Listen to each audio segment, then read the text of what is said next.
यस्य प्रसादात् भगवत् प्रसादो यस्या प्रसादात् न गतिः कुतोऽपि ध्यायं सुवंस्तस्य यशस्त्रिसन्ध्याम् वन्दे गुरुः श्रीचरणारविन्दम्। नमो महावदान्याय कृष्णप्रेमप्रदायते कृष्णाय कृष्णचैतन्य नाम्ने गौरत्विषे नमः। हे कृष्ण करुणा सिन्धो दीनबन्धो जगत्पते गोपेश गोपिकान्त राधाकान्त नमोस्तुते। तप्त काञ्चन गौरांगी राधे वृन्दावनेश्वरी वृषभानुसुते देवी त्वं नमामि हरिप्रिये। जय रूप सनातन भट्ट रघुनाथ श्रीजीव गोपाल भट्ट दास रघुनाथ। এই ছয় গোসাইর করি চরণ বন্দন जहाँ होते विघ्ननाश अभीष्ट पूरण। वाञ्छाकल्पतरुभ्यश्च कृपा सिन्धुभ्येव च पतितानां पावनेभ्यो वैष्णवेभ्यो नमो नमः। हरे कृष्ण कृष्ण कृष्ण हरे हरे हरे राम राम राम हरे।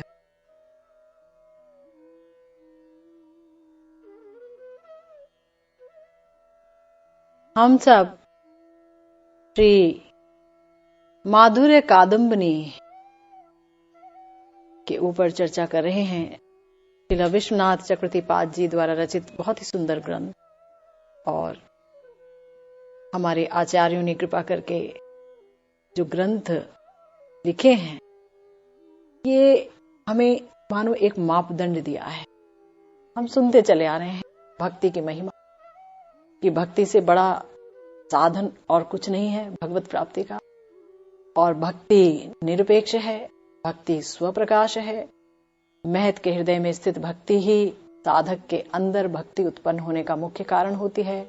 तो इससे भक्ति जो है वो निरपेक्ष है, ये भी सिद्ध होता है, हम अच्छी तरह से जान चुके हैं।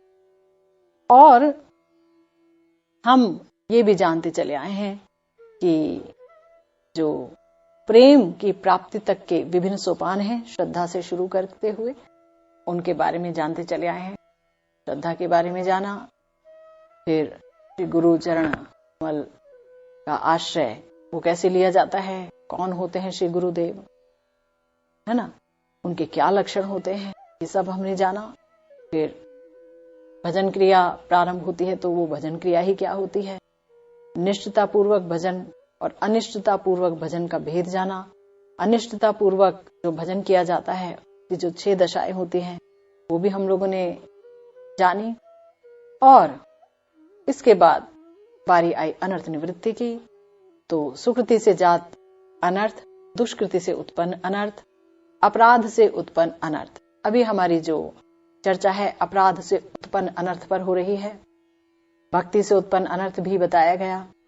तो जो अपराध से उत्पन्न अनर्थ हैं उनमें मुख्य तो है नाम अपराध, जो कि बड़ा ही भयंकर अंतराय है भक्ति में, जिसके बारे में बाद में बहुत अच्छे से व्याख्या की जाएगी। किंतु कई बार हम नाम अपराध की तरफ ध्यान तो देते हैं, सेवा अपराध की तरफ ध्यान देते हैं। हमें बार बार बताया जाता है कि भक्तों के प्रति अपराध नहीं करना है, क्योंकि वाकई वो बहुत बड़ा अपराध है, उसकी तो कहीं भी कोई भी क्षमा नहीं है। जिसके प्रति अपराध किया वही क्षमा करेंगे तो होगा। तो अगर जानबूझ करके किसी भक्त के प्रति अपराध किया है तो क्षमा मांगनी ही होगी, अन्य कोई उपाय नहीं है, विकल्प नहीं। तो ये सब चर्चा करते हुए हम अक्सर लापरवाही बरतते थे सेवा अपराध के प्रति। सेवा के प्रति हमें नहीं पता था कि सेवा में भी अपराध होता है भगवान की सेवा। तो हमने पिछली दफा ये भी जाना कि वो सेवा अपराध कितने प्रकार के हैं। और अब एक और बात कह रहे हैं हमारे आचार्य गुरुदेव, कह रहे हैं कि देखिए, नाम के बल पर पाप आचरण की प्रवृत्ति ये एक भयंकर नाम अपराध है। ये बात तो बताई गई कि नाम के बल पर कोई अगर पाप करे, कि मैं इतना नाम करता हूं, अगर 2-4 पाप कर भी लिए तो क्या है भाई, इतने तो पाप एक नाम ही काट देते हैं, राशि राशि पाप काट देते हैं श्री कृष्ण के एक नाम, तो कोई बात नहीं, कुछ पाप हो जाए तो चलेगा। तो ये एक भयंकर नाम अपराध है, इससे हरि नाम प्रसन्न नहीं होंगे। आए थे वो प्रेम देने के लिए और उनको किसी और चीज में लगा लिया। पाप कर रहे हैं उनके बल पर, बताइए, तो उनको तो बहुत असंतोष होगा ही ना हरि नाम को। तो श्री हरि नाम प्रसन्न नहीं होते हैं। अब इस विषय में एक संशय उत्पन्न हो सकता है जिसका समाधान गुरुदेव कर रहे हैं। श्री कृष्ण ने उद्धव जी के प्रति 11वें स्कंद में कहा और 29वें अध्याय के 20वें श्लोक में कहा, क्या कहा उन्होंने? उद्धव जी को कहा, न यंगोपक्रमे ध्वंसो मद धर्म चोद्धवार्णवपि, यानी हे प्रिय उद्धव, भक्ति व भागवत धर्म की ऐसी अद्भुत महिमा है, ऐसा अद्भुत प्रभाव है कि इस धर्म को यदि आरंभ किया जाए तो इसकी परिसमाप्ति यदि ना भी हो, आरंभ मात्र ही किया गया, भी आरंभ मात्र किया जाए और समाप्ति तक नहीं आया ये भागवत धर्म, तो भी इसका अणु मात्र भी ध्वंस होने की संभावना नहीं है। अणु मात्र भी खत्म नहीं हो, जितना शुरू किया वो एज इट इज रहेगा। जितना भजन हमने कर लिया वो समाप्त नहीं होगा। जब हम कहते हैं ना कि मान लो हमसे कोई अपराध हो गया तो हमारा भजन समाप्त हो जाएगा, तो बोलते नहीं, समाप्त नहीं होगा। क्योंकि जैसे आत्मा को आप काट नहीं सकते, डुबो नहीं सकते, गीला नहीं कर सकते। क्यों नहीं कर सकते? क्योंकि आत्मा चिदानंद है, चिदकण है, भगवान का अंश है। ऐसे ही भक्ति भगवान एक ही है, भक्ति भगवान की स्वरूप शक्ति की वृत्ति है। तो जो स्वरूप शक्ति की वृत्ति है उसे ना तो काट सकते, ना वो कम हो सकता, वो तो वहीं पर जाके ठिठक जाएगा, स्तब्ध हो जाएगा, स्तब्ध हो जाएगा। जो कर लिया वो है, ध्वंस नहीं हो सकता। मगर अब आनंद नहीं आएगा, अब प्रेम प्राप्ति में बहुत देरी लगेगी, अब भजन में शिथिलता आएगी, मन कहीं और भाग रहा होगा। इसका मतलब अब अपराध हो गया है कोई। हम अपराध के लक्षण यही है कि आनंद नहीं आ रहा है भजन करने में, भजन में शैथिल्य आ गया है, मन नहीं लगता है, नींद आती है, या कोई और बात हमको अच्छी लगती है। कोई और बात अगर अच्छी लगने लग गई, इसका मतलब हमने कहीं कोई अपराध कर जाना, जान के या फिर अनजाने में अपराध हुआ। गुरुदेव कह रहे हैं हमारे कि अर्थात कर्म योग आदि जिस प्रकार आरंभ से और अंत तक अगर निर्विघ्न चलेंगे, सांगोपांग सहित आचरित होंगे, तभी उनका कोई फल प्राप्त हो सकता है, अन्यथा वो व्यर्थ हो जाता है। कर्म ले लो भाई, कोई शुभ कर्म किया, यज्ञ आदि किया, तो शुरुआत से लेके अंत तक अगर वो ठीक निर्विघ्न चलेगा तो ही उस यज्ञ का फल प्राप्त होगा। शुरू ठीक समय पर होना चाहिए, सही मंत्र बोलने चाहिए, हवन की सामग्री ठीक ठाक हो, है ना, इस तरफ मुंह करके बैठो, आप शुद्ध हो, बहुत सारी चीजें हैं। तो वो शुरू से लेके अंत तक जब पूरा अच्छे से हो जाएगा तो वो फल प्रदायक होगा।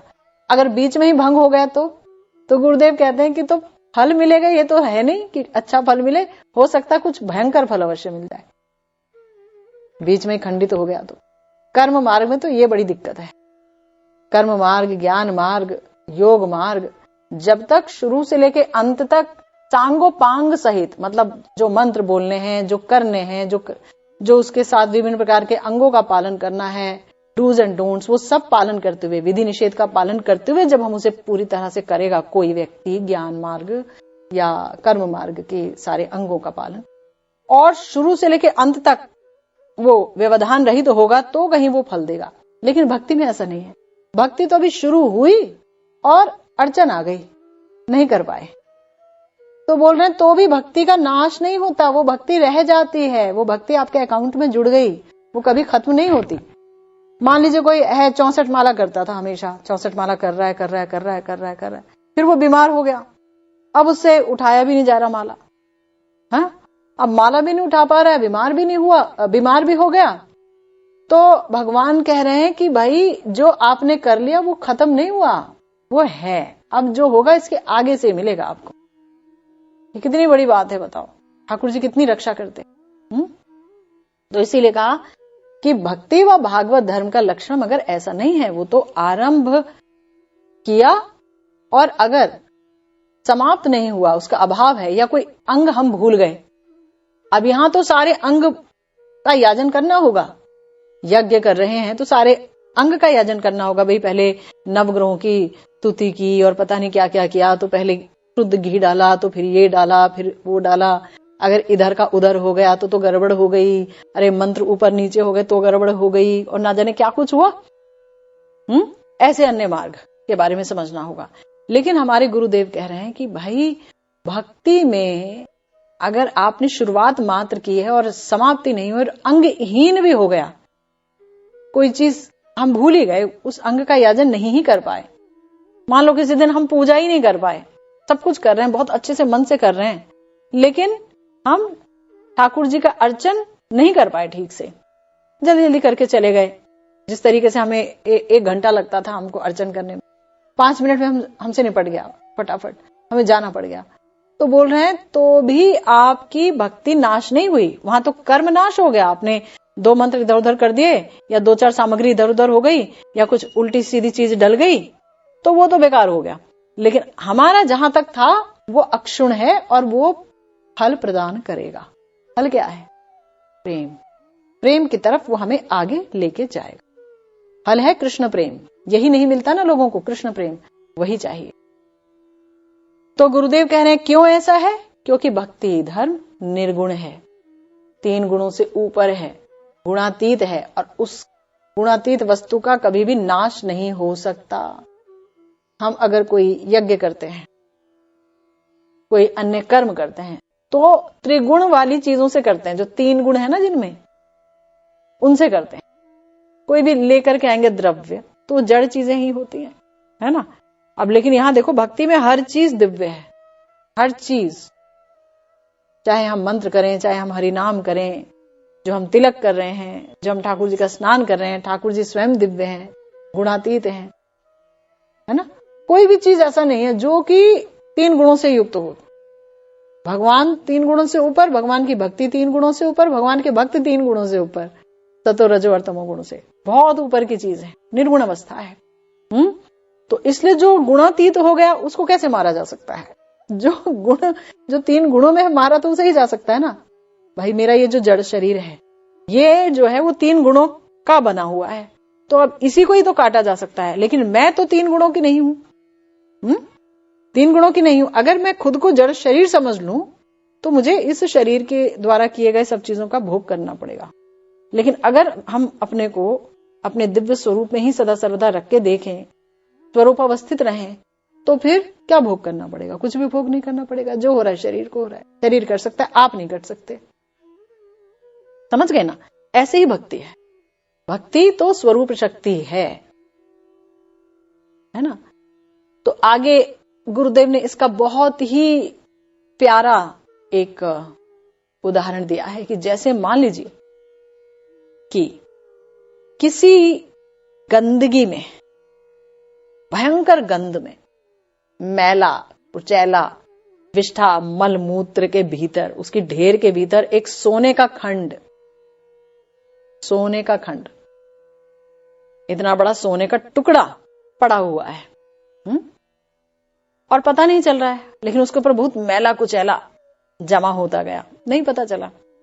अब वो क्या हुआ कि धीरे धीरे वो जो मैला कुचैला है वो धीरे धीरे सड़ सुड़ के और वो एकदम खत्म हो गया, है ना, खत्म हो गया, उड़ गया, खत्म हो गया, मिट्टी बन गई।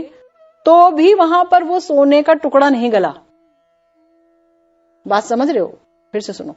सोने का एक टुकड़ा है, नहीं पता चला, वो मैले के नीचे आ गया, ऊपर से खूब मैलापन आ गया, उसके अंदर कूड़ा करकट ये सब आ गया, और फिर वो कूड़ा करकट गलते गलते गलते गलते गलते गलते समाप्त हो जाता है। तो फिर क्या दिखता है, अरे ये तो सोने का टुकड़ा है, वो पहले भी वहां था, वो अभी भी है ना। तो इसी प्रकार जितना हमने भागवत धर्म का अनुष्ठान किया या हमने भक्ति कर ली है ना, अगर कोई अपराध आ जाए, कोई विघ्न आ जाए, गुरुदेव कहते हैं कि तो भी वो भक्ति नष्ट नहीं होगी। काल जब चला जाएगा, वो समय निकल जाएगा, जब वो अपराध वपराध जो है वो खत्म हो जाएंगे भजन करते करते करते करते, तो फिर क्या होगा, तो फिर वो भक्ति मिल जाएगी वहीं पे, भक्ति समाप्त नहीं हो, भक्ति है, सदा रहेगी। बड़े ध्यान से सुनो, ठीक है। इसी प्रकार से बोला गया कि दशाक्षर मंत्र जप मात्र से ही सिद्धि दान कर देता है, ये हम जानते हैं, यही बोला जाता है कि जप मात्र से। तो गुरुदेव यहां पर कह रहे हैं कि यहां ये प्रश्न हो सकता है कि भाई ये भी तो एक प्रकार से भक्ति अंग का या मंत्र जप के बल पर नाम अपराध है। भाई हमने सुना कि दशाक्षर मंत्र है, वो जैसे गोपाल मंत्र आदि हैं, अगर हम उसको जाप कर रहे हैं और जाप करते ही कहते हैं कि सिद्धि मिल जाती है, ठाकुर जी के चरणों में प्रेम आ जाता है, ऐसा बोला जाता है कि जाप करते करते आ जाता है ना। तो वो कह रहे हैं कि इसका मतलब ये है कि ये भी कोई एक नाम अपराध है कि हमारा वो पूरा हुआ नहीं, और आप तो कह रहे हैं कि पूरा नहीं हुआ तो भी आपको फल मिलेगा। यानी कि हम फिर तो ऐसे छोड़ के बैठ जाएं कि भाई नहीं भी पूरा होगा तो भी तो फल मिलेगा ही, आज जल्दी शॉर्टकट कर लेते हैं वो कर लेते हैं, इसका मतलब तो यही हुआ। तो देखिए यहां पर क्या बोल रहे हैं गुरुदेव, कह रहे हैं कि भक्ति अंग की असंपूर्णता या उसकी अंगहानि या मंत्र जप में अन्य आचरण के अभाव से भी सिद्धि प्राप्ति होती है। इसके मूल में भी तो यही कहा गया है कि भक्ति प्राप्ति के पथ पर या भक्ति अंग के या नाम के बल पर, नाम का बल ही निहित है, इसलिए क्या ये नाम के बल पर भक्ति अंग हानि या भजन अंग की असंपूर्णता आचरण रूपी नाम अपराध नहीं? बात समझ आ गई? इसका मतलब ये कहा गया कि भाई अभी तो आपने बोला कि अगर भक्ति का कोई अंग है वो असंपूर्ण रह गया, पूर्ण नहीं हुआ, तो भी आपको मिल जाएगा है। अगर मंत्र जप में कोई अन्य आचरण का कोई अभाव है, मंत्र जप में जिस प्रकार का आचरण होना चाहिए वो नहीं हो पाया, तो भी सिद्धि प्राप्ति है, इस प्राप्ति हो सकती है। तो ये भी तो ये हो सकता है कि हम ये कह रहे हैं कि भक्ति के अंग के बल पर हम कहीं कोई अपराध तो नहीं कर रहे हैं, है ना, कि कहीं नाम के बल पर भक्ति अंग हानि और भजन अंग की असंपूर्णता आचरण रूपी नाम अपराध तो नहीं। जैसे कि हम ये कह रहे हैं कि नाम के बल पर पाप करना ये एक अपराध है, भयंकर अपराध है। तो ऐसे हम ये सोच रहे हैं कि आपने तो ये इतनी बड़ी बात कह दी, तो ये भी कहीं कोई अपराध में तो गिनती नहीं होती है, जो आप कह रहे हो कि कोई नष्ट नहीं होगा, है ना, अगर कुछ चीज असंपूर्ण भी रह जाए तो इस प्रश्न के उत्तर में बोला गया कि नहीं, ये नाम अपराध नहीं है। कारण नाम के बल पर पाप बुद्धि, इसका मतलब क्या होता है? देखो, अगर कोई भजन कर रहा है, भजन करते करते वो एक आवेश में, जबरदस्त आवेश में है, प्रिया प्रियतम के आवेश में है, मंत्र जप कर लिया, सब किया, और वो मान लो उस दिन ठाकुर जी को तुलसी चढ़ाना ही भूल गया। वो इतना आवेश में है, वो इतना क्रंदन कर रहा है प्रिया प्रियतम के लिए कि उसे अपने देह का ही आवेश नहीं है, उसे देह का ही होश नहीं है ना। तो देह का ही होश नहीं है, बिल्कुल भाव में है इतना ज्यादा, और उससे कोई गलती हो ही गई। ये मान लो कोई हरिवासरीय तिथि थी, कोई व्रत था, और उस दिन उसने अन्न खा ही लिया, उसके मुंह में चला ही गया, उसे होश ही नहीं है। जब देह का ही होश नहीं है तो उसे ये क्या होश रहेगा कि आज क्या है क्या नहीं है ना। वो तो इतना बस हाहाकार मचा रखा है उसने। तो वहां पर क्या कोई अपराध हुआ? बोले नहीं, अपराध नहीं हुआ। अपराध कहाँ होता है?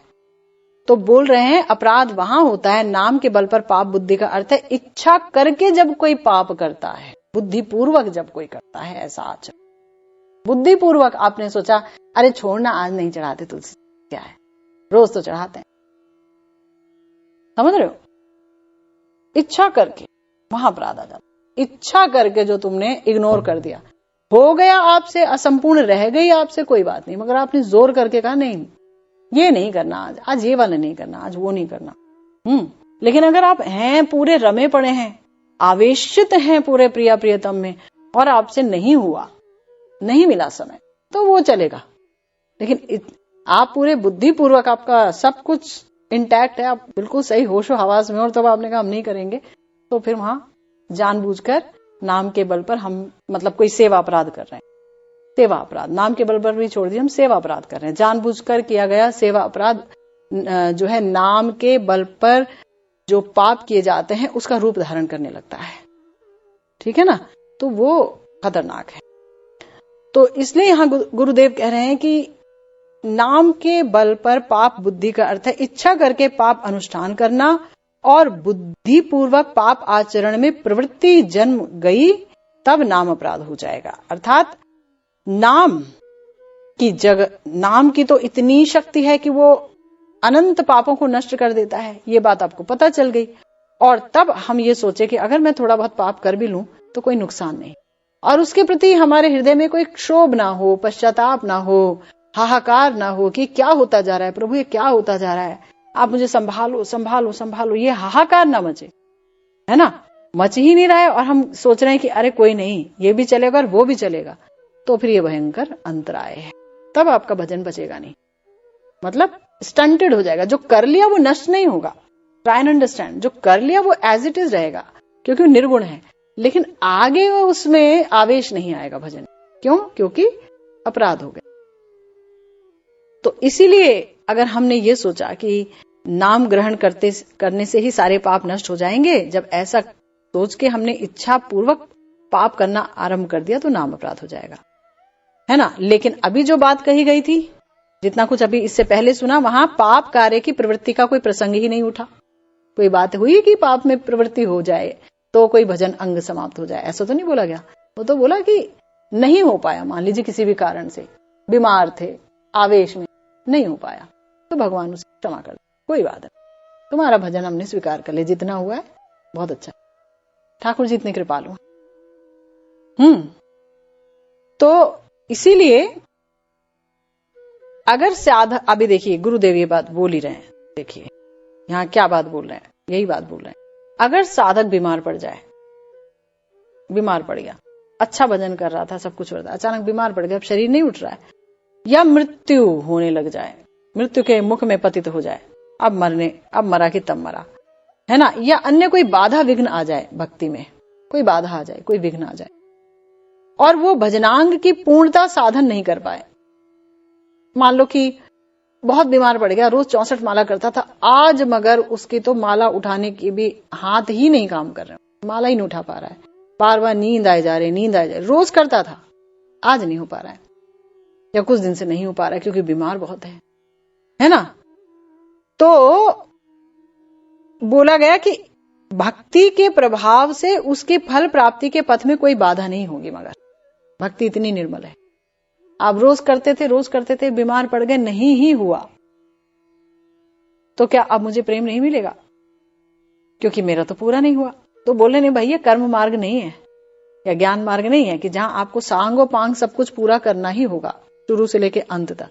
यहां तो अगर कोई बाधा विघ्न आ गई, मगर आपकी इच्छा बढ़िया थी भजन करने की, प्राप्ति करने की, प्रिय प्रियतम की सेवा करने की, और बाधा विघ्न हो गई, तो ठाकुर जी कह रहे हैं कोई बात नहीं, आपको फल फिर भी मिलेगा, आपके चांसेस खत्म नहीं हुए, वो पूरे ब्राइट है।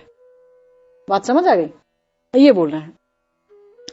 तो इसलिए इसमें तो पाप वासना की कोई प्रसंग ही नहीं उठता, है ना?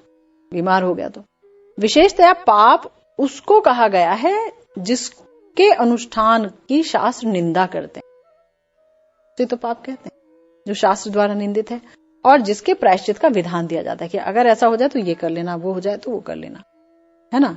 लेकिन जो अभी बात कही उसमें तो निंदा और प्रायश्चित की बात हमने सुनी ही नहीं। कर्म मार्ग में स्थान, काल, पात्र और जो सामान इस्तेमाल कर रहे हैं, जो विधि विधान है, जो नक्षत्र आदि हैं, जो मुहूर्त है, जो मंत्र आचरण है, यदि उसमें बिंदु मात्र भी त्रुटि हो जाए बिंदु मात्र भी कोई गलती हो जाए तब उस कर्म की अंग हानि हो जाती है और उससे फल प्राप्ति नहीं होती, और कभी कभी तो वो विपरीत फल भी दे देता है ना, विपरीत फल भी दे देता है। इसीलिए कर्म मार्ग में अंग हानि की निंदा सुनी जाती है कि भाई वे कर्म मार्ग में ये बोला जाता है, अच्छा ये नहीं किया था तुमने, वो नहीं बिठाए थे, अच्छा ऐसे किया था तुमने, ओह राहु कालम में कर दिया तुमने ये सब, तो वहां तो बड़ी गड़बड़ हो गई। लेकिन भक्ति मार्ग में नहीं है। भक्ति मार्ग में चलते फिरते उठते बैठते लहो प्रभु का नाम, है ना, महाप्रभु ने बोला। वहां तो कुछ नहीं बोला है कि मुहूर्त देख करके लो, पूर्व की तरफ बैठ के ही लो, पश्चिम की तरफ लो, है ना, लेटो बैठो उठो जैसा करो, भजन करो, प्रेम करो। ये तो प्रेम का मार्ग है। प्रेम तो ये नहीं देखता है ना कि अभी सुबह है कि रात है, प्रेम करूं कि नहीं करूं।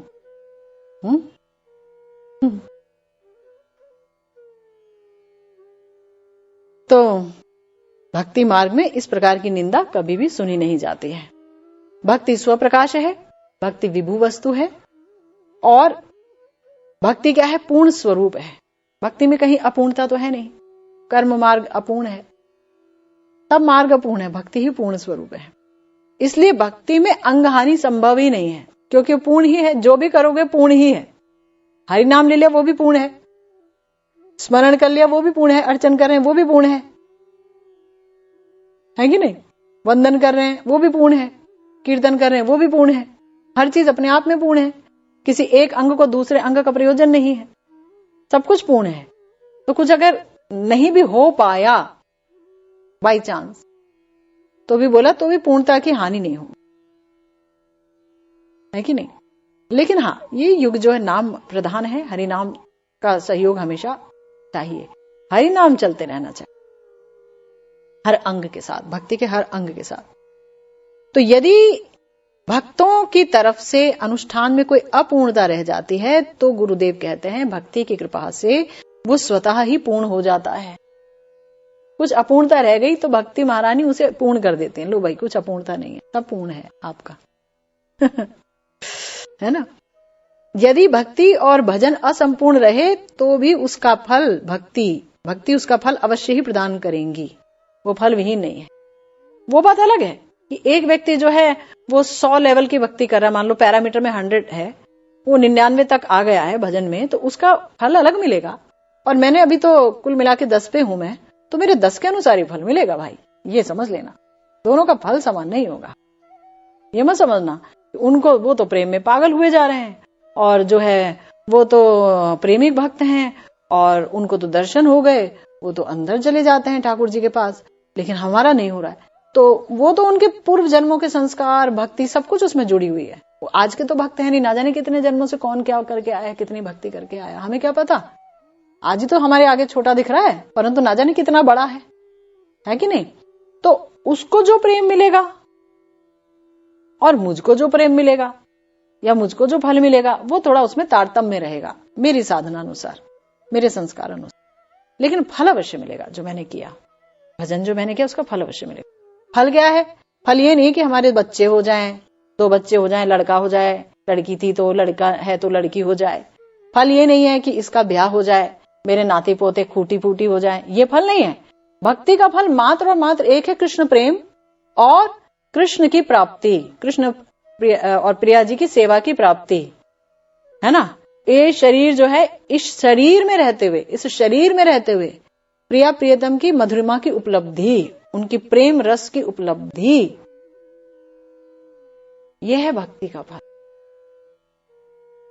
अपने आप को, अपनी इच्छाओं को भूल जाना, इस देह और दैहिक के अभिमान से ऊपर उठ करके और प्रिया जी के दासी के अभिमान में अपने को स्थित देखना, यही तो है भक्ति का मुख्य फल। और क्या है ना, प्रेम की प्राप्ति।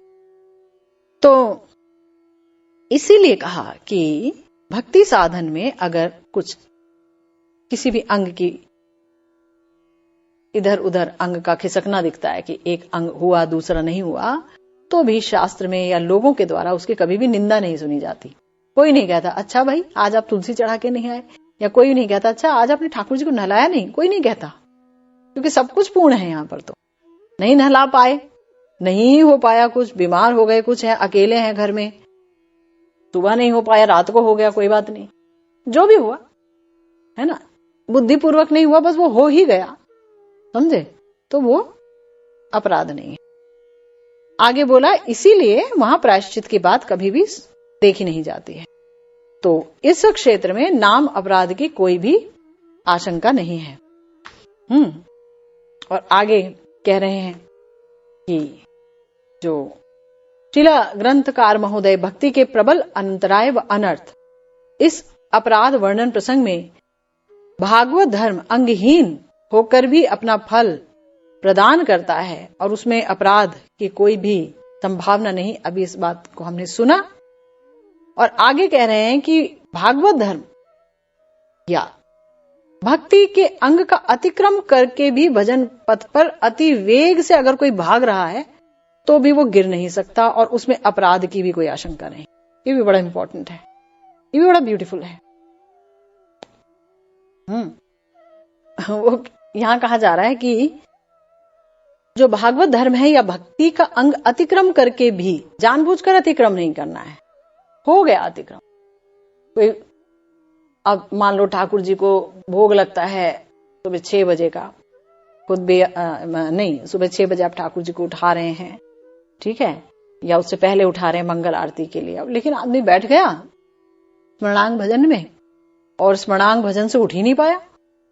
अब स्मरणांग में है चले जा रहा है, 1 बज गया, 2 बज गया, वो निकले तब तो जब वो निकल पाए।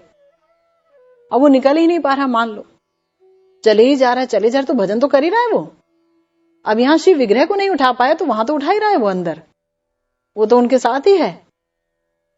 और वो करते करते करते जब तक बाह्य आवेश नहीं आया, वो अंतर के आवेश में मान लो भूल गया, या वो सुबह उठते ही मान लीजिए 5-6 स्तुतियों का पाठ करता था, वैष्णव स्तुति, महाप्रभु की स्तुति, निताई चांद की स्तुति का पाठ करता था, लेकिन आज नहीं हो पाया पाठ, क्योंकि वो भजन में ऐसा रमा कि वो सारे अंग इधर के उधर हो गए, है ना। 2-4 अंग जो रोज ही करता था वो क्रॉस कर गया। तो वो बोल रहे हैं कि ऐसा अगर हो जाए तो उसके ये गिरना नहीं है, इसे गिरना नहीं कहेंगे, उसके पतन की तो कोई संभावना ही नहीं है अगर वो द्रुत गति से भागेगा इस क्षेत्र में। बाकी जगह अगर वो भागेगा द्रुत गति से तो गिरेगा मुंह के बल, है ना, चाहे वो भौतिक जगत में ही भागे। लेकिन यहां पर अगर वो ठाकुर जी को, प्रिया जी के प्रेम में वो भागेगा तो भी उसके गिरने की संभावना नहीं है, चाहे वो आंख बंद करके क्यों ना भागे। भक्ति ऐसा प्यारा मार्ग है, क्योंकि भगवान ने हाथ पकड़ा हुआ है। अगर जिसका हाथ भगवान पकड़ेंगे बताओ तो कैसे गिरेगा। भगवान को समर्पण कर दिया पूरा कि हम आपके हैं, तो कैसे गिरेगा, नहीं गिर सकता। तो यहां बता रहे हैं कि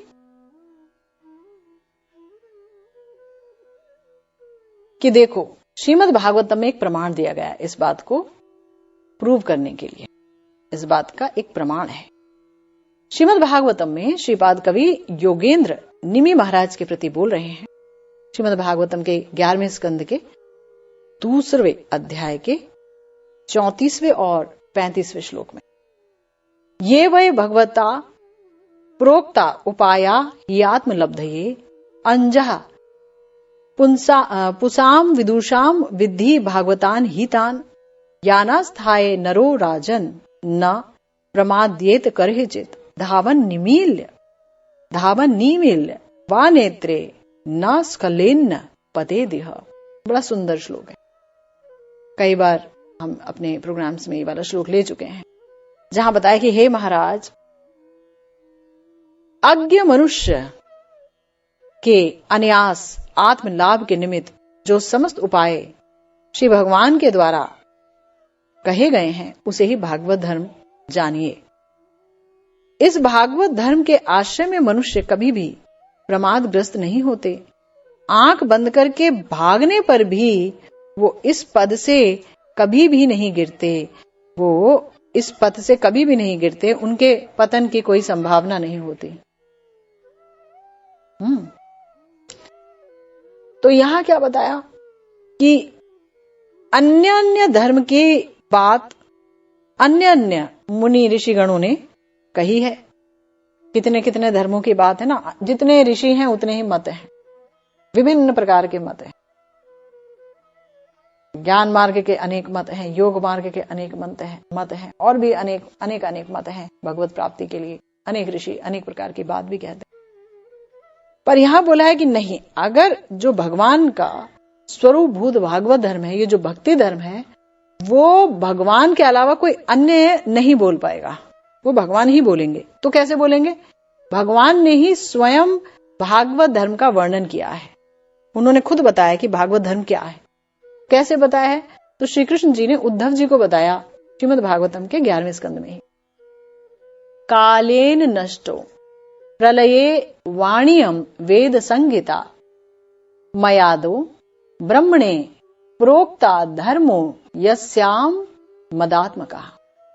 कि हे उद्धव, जो वेद वाक्य मदात्मक धर्म या मेरे स्वरूप भूत भागवत धर्म को वर्णित करते हैं, जिन वेद वाक्यों में ये सब है, प्रलय के द्वारा या काल के प्रभाव से वो वेद वाणी चूंकि अदृश्य हो जाती है, तो सृष्टि के प्रारंभ में मैं ही सबसे पहले ब्रह्मा को उस वेद वाणी का ही उपदेश करता हूं। मैंने ही किया, जब सृष्टि आरंभ हुई तो मैंने ही किया, क्योंकि काल के प्रभाव से वो वेद वाणी नष्ट हो गई, तो मैंने ही किया। क्यों करना पड़ता है भगवान को ये सब? इसलिए ताकि सब जान जाएं कि मैं क्या चाहता हूं, भागवत धर्म क्या है, आप मुझे कैसे प्राप्त कर सकते हैं। मनुष्य शरीर धारण करके मुझे प्राप्त करना, मेरी सेवा प्राप्त करना ही सबसे बड़ा कर्तव्य है मनुष्य शरीर का, और कोई बड़ा कर्तव्य नहीं है इसके अलावा।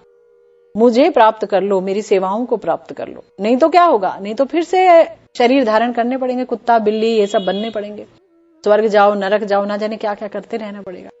और जो भी हम क्यों ना बने, जो भी कहीं किसी भी शरीर में क्यों ना जाए आत्मा, सब जगह वो रोग लगे ही हुए हैं, आदि व्याधि लगी हुई है, सबको रोग लगे ही रहते हैं सारे शरीरों में, सबको बुढ़ापा झेलना ही पड़ता है, सबको मृत्यु का मुख देखना ही पड़ता है, सबको जन्म की पीड़ा झेलनी ही पड़ती है।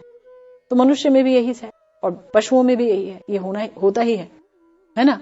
तो इसीलिए ब्रह्मा जी को सबसे पहले उन्होंने उपदेश किया, ठाकुर जी ने ये सब।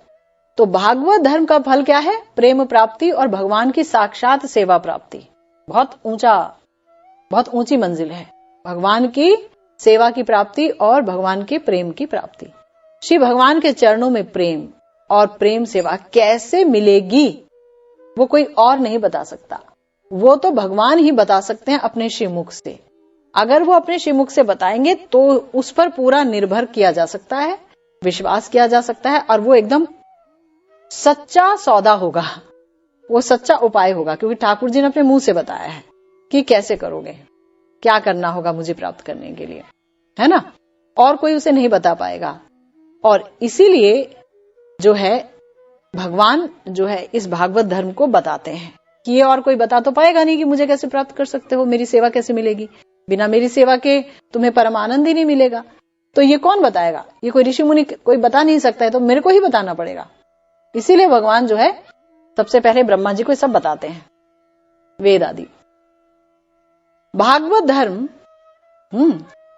अज्ञ मानव गण के अनायास ही आत्म लाभ का उपाय है। इस वाक्य में है, ये जो वाक्य है इसमें जिस प्रकार मानव मात्र सबको अधिकार प्रदान किया गया है, इसी प्रकार से ये अनायास ही सिद्धि प्रदान करता है। ये कहते हुए कृच्छ साधन ज्ञान योग आदि से इसका सहज साध्यता भी वर्णित हुआ है ना। इसका मतलब जो है कि भागवत धर्म जो है, यानी कि वो धर्म जो भगवान ने बताया कि इसे करो, श्रवण मेरे बारे में सुनो, ये सब अभी तक हम जो सुन रहे हैं अब तक भागवत धर्म ही सुन रहे हैं। जो अब तक इतने सालों से सुन रहे हो भागवत धर्म ही सुन रहे हो, कोई अन्य धर्म की बात नहीं हो रही है। कैसे मेरी कथा सुनो, मेरा नाम लो, मेरा भजन करो, मेरे भक्तों की सेवा करो, अपराध मत करो, ऐसे चलो वैसे चलो, ये जो कुछ है भागवत धर्म है ना। तो अनायास ही इस धर्म पर चल करके व्यक्ति खुद को पा जाता है। आत्मलाभ बोला गया, आत्मलाभ, खुद को पाना मतलब समझ जाता है मैं भगवान का दास अनुदास हूं और भगवान की सेवा ही मेरे जीवन का परम लक्ष्य है, और उसे भगवत प्राप्ति हो जाती है, अचानक ही भगवत प्राप्ति हो जाती है। इस वाक्य से सारे मनुष्य को भगवत प्राप्ति का अधिकार दे दिया गया। कोई जात पात, कोई धर्म वर्म का कहीं कोई दूरियां और दीवार नहीं है कि फला फला तो नहीं प्राप्त कर सकता भगवान को, हम प्राप्त कर सकते हैं। रसखान जी ने कितने अच्छे से भगवान को प्राप्त किया। ठाकुर जी की ब्यूटी को और ठाकुर जी और जो ब्रज गोपियों के बीच के बड़े ही प्रेम संबंध को उन्होंने जिस भांति से अपने कविताओं के, अपनी पदावलियों के जरिए उकेरा है कि पढ़ करके अचरज हो जाता है इंसान कि ये क्या है, ये सब क्या है। तो प्रेम पर तो सबका अधिकार है, ठाकुर जी पर तो सबका अधिकार है ना। तो इसीलिए बोला कि मानव मात्र का भगवान पर अधिकार है और अनायास ही ये भागवत धर्म सिद्धि भी प्रदान कर देगा। तो इसका मतलब यह है कि आपको जो अन्य भयंकर साधन है ना, ज्ञान योग आदि, उसमें जाने से बचना चाहिए, क्योंकि ये सहज है और वो सब बहुत कठिन है। और वहां सिद्धि होगी भी वो कोई जरूरी नहीं है, यहां सिद्धि हो जाती है। निरपराध जो व्यक्ति चलता है वो सिद्ध हो जाता है, भाव की सिद्धि ही सिद्धि कहलाती है। तो बताया कि इस भागवत धर्म का अगर कोई आश्रय कर लेता है तो आंख बंद करके भी अगर तेजी से दौड़े तो भी वो गिरेगा नहीं। बाकी जगह कर्म के मार्ग पे मैं ये यज्ञ कर लूं, ये पालूं, वो पालूं, इसको कर लूं, उसको कर लूं, सारा दिन आदमी खटता रहेगा, सोचता है एक बंगला बना लूं तो भी नहीं बनेगा। सारा दिन खटेगा, चलो भाई मैंने 4 बच्चे 10 बच्चे पैदा कर दिए, अब ये करेगा मेरे लिए, वो करेगा, कोई कुछ नहीं करता है ना। आदमी अकेले आता, अकेले जाता है, कुछ नहीं होता, हमारा चाह कुछ नहीं होता, जो लिखवा के लाए वही होता है ना, है कि नहीं।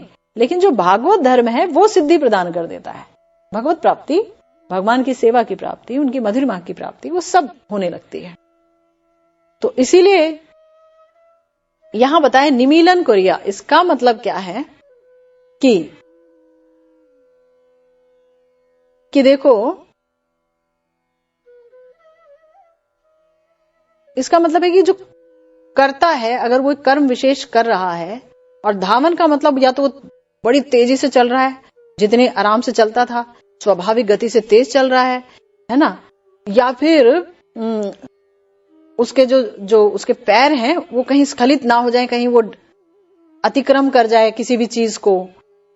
इसका मतलब यह है, अर्थात कोई व्यक्ति किसी लक्ष्य स्थान की तरफ बड़ी तेजी से भाग रहा है, तेजी से चल रहा है, तो इसका मतलब ये है कि जैसे वो चलता था, धीरे धीरे चलता था, तो अगर वो 1 कदम 2 कदम में चलता था, 1 कदम फिर 2 कदम 3 कदम, उसने एक साथ वो दौड़ा तो वो 3 कदमों को लांग गया, दूसरा कदम उसने 3 कदम बाद ही रखे, फिर उसके बाद तीसरा कदम उसने 3 कदम बाद और रखे, तो वो इधर के 3 कदम और उधर के यानी 6 कदम तो रह ही गए।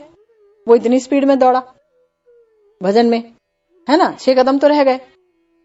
लेकिन चूंकि उसकी जो दृष्टि है वो गंतव्य स्थान पर है कि मुझे प्रिया प्रियतम के चरण चाहिए, और आरती है, उत्कंठा है, हाहाकार है, और वहां की तरफ है, तो बोला गया कि देखिए चूंकि वहां पर है, इसका मतलब यह है कि आंख चूंकि वहां पर है तो वो अपने पांव को नहीं देखेगा कि मैंने कहां कहां पैर रखे। नहीं समझे? मतलब अगर मान लो किसी को बोला भाई दौड़, और तुझे वो पेड़ छू के आना है, ओ सामने का पेड़ है, वो वहां तक पहुंचना है तुझे, जितनी जल्दी पहुंचेगा वो तुम फर्स्ट आ जाओगे। अब इंसान दौड़ रहे हैं, ठीक है ना, वो मार्ग जो है उसकी तरफ दौड़ रहे हैं, तो कोई ये थोड़ी ना देखता मेरा पैर कहां पड़ा, चींटी तो नहीं दब गई, ये तो नहीं, वो दौड़ रहा तो वो दौड़ रहा है, उसकी दृष्टि है कि मुझे वो पेड़ छूना है, जल्दी से जल्दी छूना है ना, हाँ कि ना, है ना। तो इसी प्रकार से क्योंकि वो अब गति की तरफ नहीं देख सकता, इसी प्रकार कोई भागवत धर्म का आश्रय करके अगर उसे सारे के सारे अंग ज्ञात हैं भक्ति के, सारे अंग ज्ञात हैं भक्ति के, कि मुझको जो है 64 अंग होते हैं भक्ति के, श्री रूप गोस्वामी जी ने बताया, सारे के सारे अंग करे या तो, परंतु अगर उसे लग रहा है नहीं मैं तो सारा समय स्मरण में मेरा बहुत आवेश है, और जो है मेरा मैं उसी में, मतलब जहां मेरी रति है, जहां मति है, वहां मेरा मन लग रहा है और मैं कहीं और नहीं देख पा रहा हूं, तो सब माफ है। वो आंख बंद करके भी दौड़ेगा ना तो भी वो गिरेगा नहीं, समझे ना, आंख बंद करके भी दौड़ेगा भगवान की तरफ भागवत धर्म का आश्रय करके, तो भी वो गिरेगा नहीं, क्योंकि बोला अगर कोई समस्त अंग को जानकर भी शीघ्र लक्ष्य स्थान पर पहुंचने के लिए अज्ञ की तरह, जानबूझकर नहीं, अज्ञ की तरह अगर उससे कोई अंग लंघन हो गया और वो मूल धर्म का अनुष्ठान मगर कर रहा है, हरि नाम कर रहा है और वो दौड़ लगा रहा है, स्मरण कर रहा है, अर्चन भी उसका कुछ कुछ हो ही रहा है, मगर वो सारा समय वो सब जो बाकी लोग करते हैं वो उससे नहीं हो पाया, क्योंकि वो उसमें इतना आवेशित रहा, तो बोल रहे हैं कि उसको तब पाप नहीं लगेगा और उसको फल की हानि भी नहीं होगी। यहां निमीलन का मतलब यह है कि अज्ञान अर्थात श्रुति स्मृति विषय में अज्ञान इस प्रकार का अर्थ संगत नहीं होता, क्योंकि मुख्य अर्थार्थ में बाधा होने पर तब वो वहां लक्षणा हो सकता है, अर्थात गंगायाम घोषः, यानी गंगा में घोष गण वास करते हैं। इसका मतलब यह है कि स्रोत में तो कोई वास नहीं कर सकता, गंगा अगर बह रही तो उसमें तो कोई वास नहीं कर सकता, इसका मतलब है कोई गंगा जी के किनारे पर ही घोष गण वास करते हैं, इसका ऐसा मतलब निकालना होगा। यानी जो बोला है उसका एज इट इज मतलब ना निकाल करके उसको ध्यान से देखना होगा कि क्या रहा है ना। गंगा में घोष जी रहते हैं, गंगा में तो कोई रह ही नहीं सकता, तो यानी किनारे रहते होंगे, ये बात समझ आ जाती है। लेकिन यहां पर यह बताया गया कि नेत्र या दृष्टि शक्ति रहते हुए भी आंख बंद करने की बात बोली गई है। इसका मतलब क्या हुआ? इसका मतलब यह हुआ कि साधु शास्त्र और गुरु के उपदेशित विषयों में ज्ञान रहते हुए भी अनुराग के प्राबल्यवश अन्य किसी युक्ति संगत कारण से साधारण विधि का लंघन करके भी भक्त प्रत्यवायग्रस्त नहीं होते हैं। ये बहुत अमेजिंग है। बोलने की, मान लीजिए साधु ने एक बात कही, शास्त्र ने एक बात कही, एक विधि बोली, एक निषेध बोला, ऐसा नहीं ऐसे, ऐसे नहीं ऐसे, कई सारी चीजें बोल दी और गुरु जी ने भी बोल दिया, उन्हें सब पता है, गुरुदेव ये बोलते हैं, लेकिन उसको इतनी उत्कंठा है प्रिया प्रियतम को पाने की कि वो जो है उसके दिमाग से निकल जाती है, वो जानबूझ के नहीं हटाता, वो निकल ही जाती है। बाद में सोचता अरे ये कैसे हो गया, है ना, वो सोचता है। तो बोल रहे हैं तो भी कोई घबराओ मत, आप बिल्कुल सही मार्ग पे हो, आप गिरोगे भी नहीं, आपका कोई दोष भी नहीं होगा, आपसे कोई पाप भी नहीं होगा। यहां पर क्या हुआ, लेकिन यहां पर है कि अगर कोई व्यक्ति स्वेच्छाचारी हो जाए, स्वेच्छाचारी समझते हो, एक तो थी उत्कंठा से भगवत प्राप्ति के लिए व्यक्ति ऐसा जुड़ा कि कुछ अंगों को भूल ही गया, एक है कि नहीं स्वेच्छाचारी अपनी इच्छा से नहीं करना चाहता, भाई मुझे ये वाला तो पसंद ही नहीं, क्या है उनको नहलाओ भी, धुलाओ भी, तिलक भी लगाओ, चंदन पीसो, ये वाला अंग मुझे बिल्कुल पसंद नहीं। या कोई कहे कि योग पीठ 1 मिनट में कर लेना, मेरे को ये बिल्कुल पसंद नहीं है, मंत्र जितनी जल्दी हो सके 15 मिनट में मैं मंत्र कर लूं, ये स्वेच्छाचारी है, आस्वादन ही नहीं लिया। गुरुदेव कह रहे आराम आराम से करो बैठ करके, 2 मिनट में 4 मिनट में क्या होता है। तो बोल रहे हैं कि नहीं, अभी जो शिथिलता अगर कोई करेगा तो वहां दिक्कत है। अगर कोई कहे कि धामन और निमिल्य इन 2 पदों के द्वारा 32 प्रकार के सेवा अपराध का अभाव ही अंगीकृत हो रहा है, यानी इस भक्ति पथ में आंखें बंद करके भागने पर भी या अज्ञानवश कोई सेवा अपराध घट जाता है तो साधक को पाप नहीं लगता है। इसका मतलब क्या हुआ? इसका मतलब यहां पर बोला कि ये गलत, ये बात आप गलत कह रहे हैं। इसका मतलब ये नहीं है कि जो है आप जानबूझ करके सेवा अपराध करेंगे। सेवा अपराध अगर हो गया तो पाप लगेगा। हाँ बोला, इसका मतलब ये है क्या जी कि हमने आंख बंद कर ली और हम दौड़ रहे हैं, हमसे सेवा अपराध होते चले जाए। लैट्रिन बाथरूम गए, नहाया ना धोया और चले गए हम ठाकुर सेवा में, और हमने उसे उत्कंठा का नाम दे दिया। कह रहे नहीं, ये माफ नहीं होगा, सेवा अपराध आपको नहीं करना है, यहां थोड़ा भूल चूक नहीं करनी चाहिए। इसीलिए बोला कि ये संग नहीं है, क्योंकि भगवान के कथित इन उपायों का आश्रय करके भगवान कभी भी ये नहीं कहते कि तुम मेरी सेवा अपराधों को करो। भगवान ये नहीं कह रहे कि तुम इन उपायों का आश्रय करो, मतलब जो कुछ बताया है भागवत धर्म में, और फिर तेजी से भाग रहे हो मुझे प्राप्त करने के लिए, तो सेवा अपराध करते चलो तो मैं तुम्हें माफ कर दूंगा। ऐसा नहीं कह रहे भगवान। भगवान कभी भी सेवा अपराध को प्रश्रय नहीं देते। जे हेतु क्या बोला, यानेर्वा पादु कैर्वापी गमनम भगवत गृहे। जैसे कि मान लीजिए कोई भगवान के मंदिर में गाड़ी में जाए, गाड़ी लेकर के भगवान के मंदिर के दरवाजे तक चला जाए, तो ये अपराध है, था तो है, ये रहेगा ही। या कोई चप्पल पहन करके भगवान के मंदिर के अंदर चला जाएगा, तो वहां वो ये नहीं कह सकता जी मैं तो बहुत अपने उसमें मस्त था तो मैं चप्पल पहन के चला जा सकता हूं। ऐसा नहीं, ये निषिद्ध है, इसका त्याग करना ही होगा, सेवा अपराधों का त्याग करना ही होगा, यहां बहाना नहीं बनाया जा सकता है ना। जो शास्त्रों में निषिद्ध है भगवान उसका विधान भला क्यों देंगे कि ये तुम कर लो कोई बात नहीं, ऐसा तो नहीं कहेंगे। तो सेवा अपराध के विषय में भी ये कहा गया, एक जगह आया है सेवा अपराध विषय में, हरेर अपराधन यह कुर्या द्विपद पांशन, यानी जो 2 पांव वाले पशु भगवान के निकट अपराध करते हैं, ऐसा पुराण का वचन है कि जो 2 पांव वाले पशु भगवान के निकट अपराध करते हैं, सेवा अपराध करते हैं, यानी कि जानबूझ के सेवा अपराध नहीं करनी है, तो सेवा अपराध की निंदा ही हमारे शास्त्रों में सुनाई देती है। और भगवान शास्त्रों के जरिए ही तो हमको आज्ञा देते हैं कि क्या करना है भागवत धर्म में और क्या नहीं करना है। तो इसलिए यहां पर बताया गया कि अगर मान लीजिए किसी से जानबूझकर या अनजाने में नाम अपराध हो जाएगा तो क्या होगा, उसका चिन्ह होगा कि आपकी भजन में शिथिलता आ जाएगी और कृष्ण के अलावा अन्य वस्तुओं में अभिनिवेश आ जाएगा। भगवान में तो कोई अभिनिवेश आएगा नहीं, कोई इच्छा नहीं उनको देखने की, उनको स्नान कराने की, उनका नाम लेने की, सारी इच्छाएं खत्म हो जाएंगी, यानी अपराध हो गया है वैष्णवों के प्रति, है ना। तो समझ जाना कि अपराध का अस्तित्व है। अब चूंकि ये नहीं पता कि अपराध किसके प्रति हुआ है तो फल क्या, तो क्या उपाय है। मान लो हमसे अनजाने में अपराध हो गया, हमें पता नहीं चला, तो बोला तो अविश्रांत नाम कीर्तन के द्वारा, अविश्रांत यानी खूब नाम कीर्तन करना होगा, खूब नाम कीर्तन।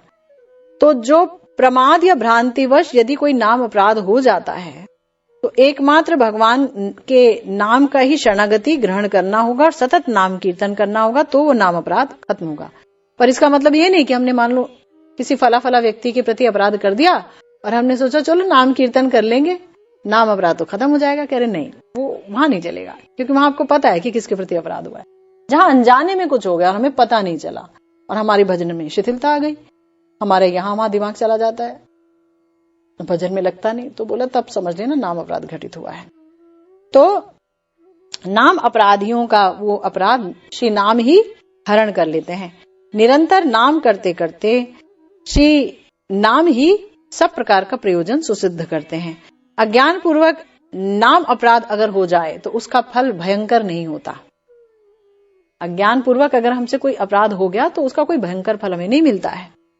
अविश्रांत नाम कीर्तन से श्री नाम उसका समाधान कर देते हैं और प्रेम दान करके धन्य भी कर देते हैं, है ना। किंतु बुद्धिपूर्वक यदि अपराध हो,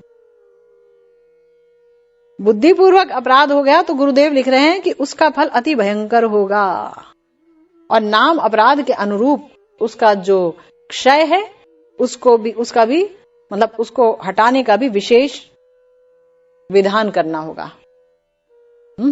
विशेष उपाय करना हो। तो आज तृतीयामृत वृष्टि में माधुर्य कादम्बनी की हमने ये सब जाना। आगे जो है श्री नाम अपराध, जो 10 प्रकार के नाम अपराध हैं, उन पर चर्चा होगी।